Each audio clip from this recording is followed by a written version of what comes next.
Greetings,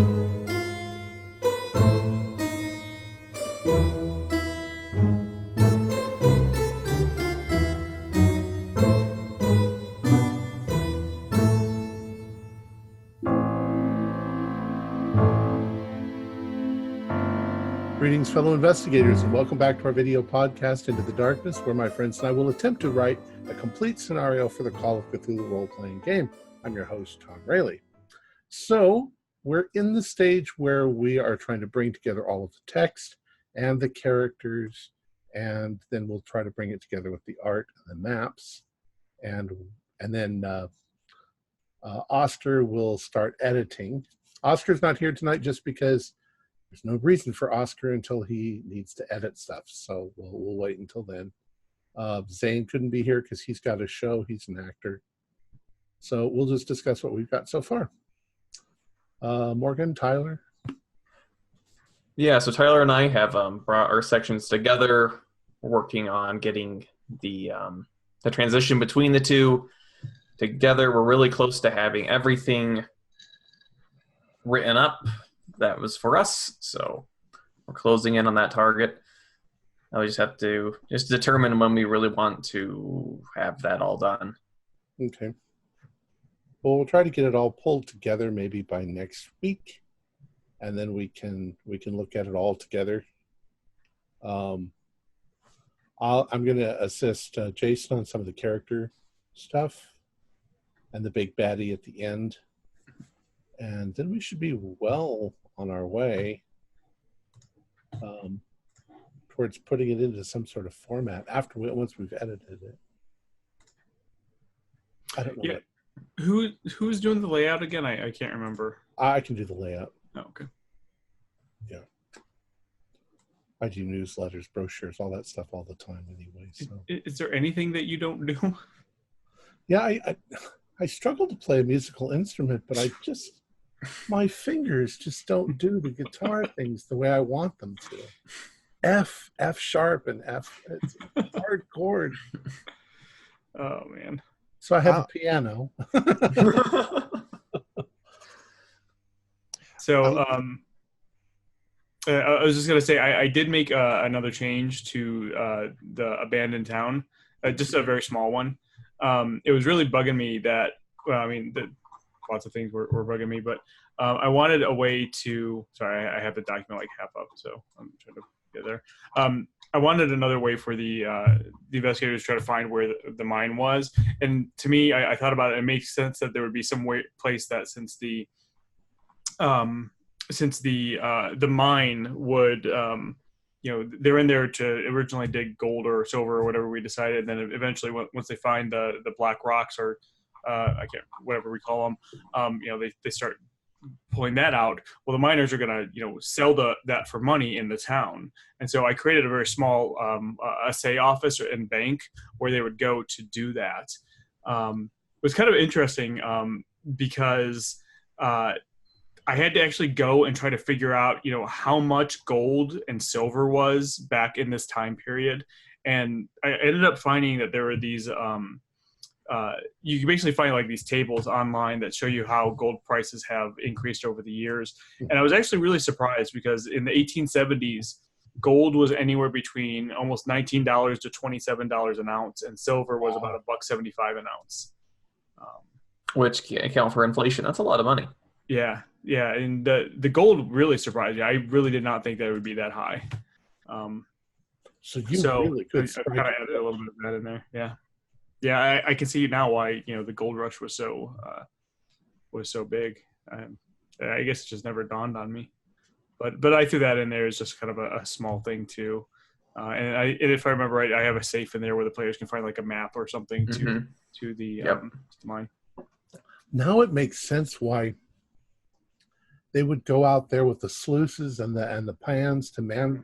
All they were getting was just like little crumbles of gold, but it added up very quickly to a lot of money.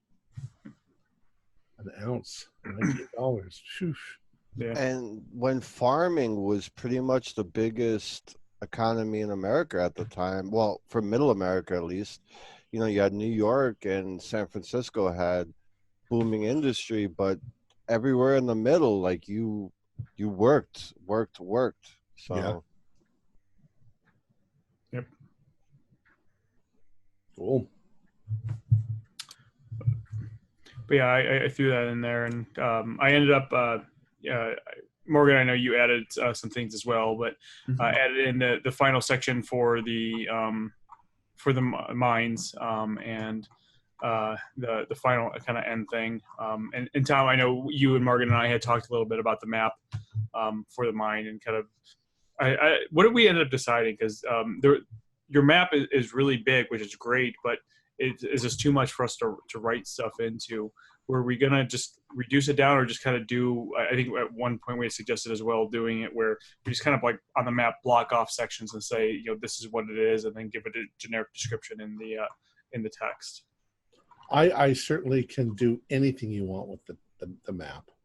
So if you want me to cut out half those little extra parts of it and make it more simple, assume that maybe if you kept going deeper and deeper, you'd get to a vast network of tunnels, but you're not there. You got to go fairly rare, maybe less options.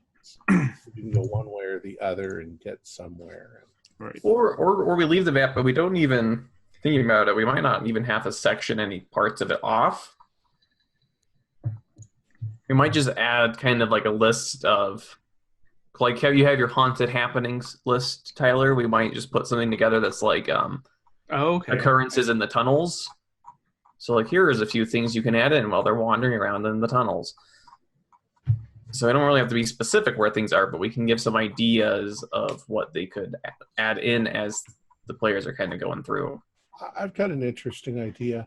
The question is what do the sand dwellers eat when they don't have people around? They eat animals that they find, or they go hunting, whatever.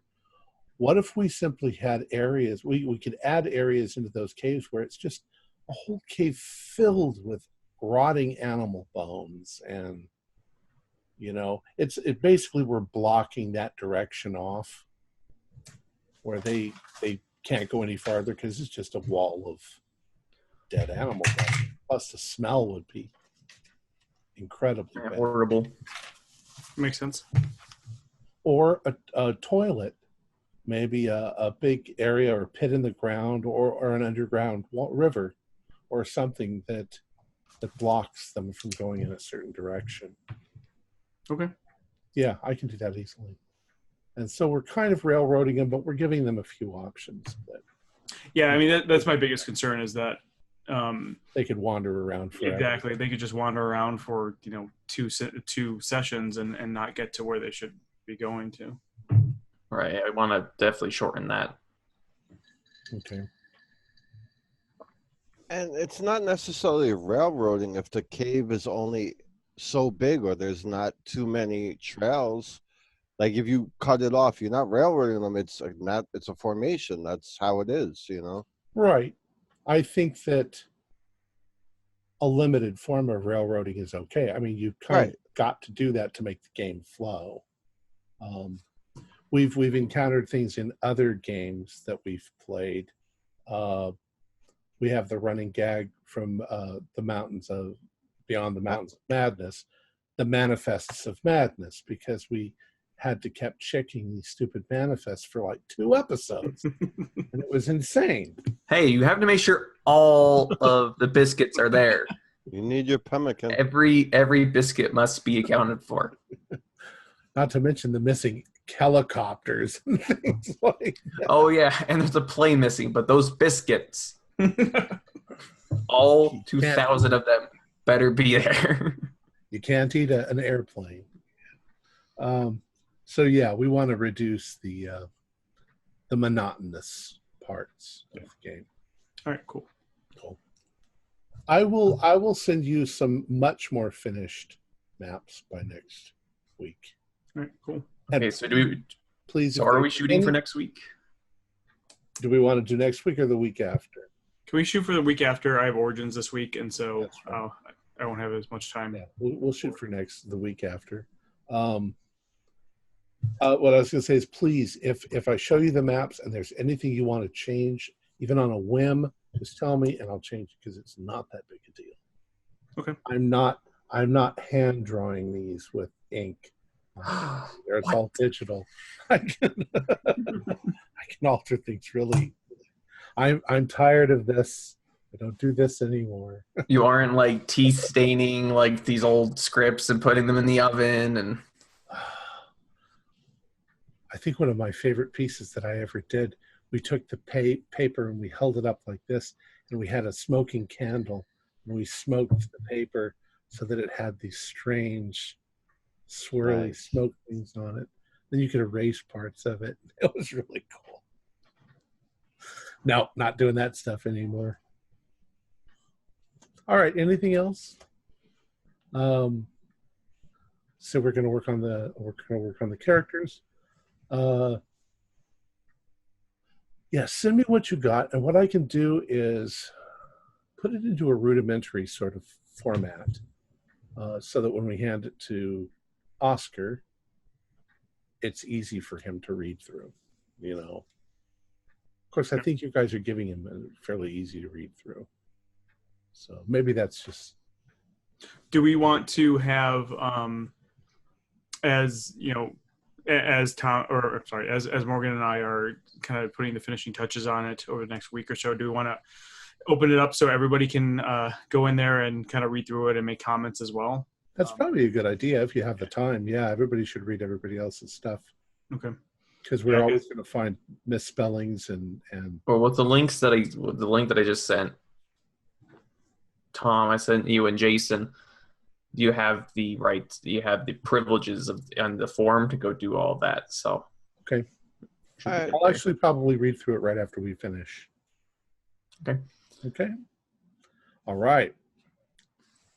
Our thanks to Tyler Hudak, Morgan Llewellyn, and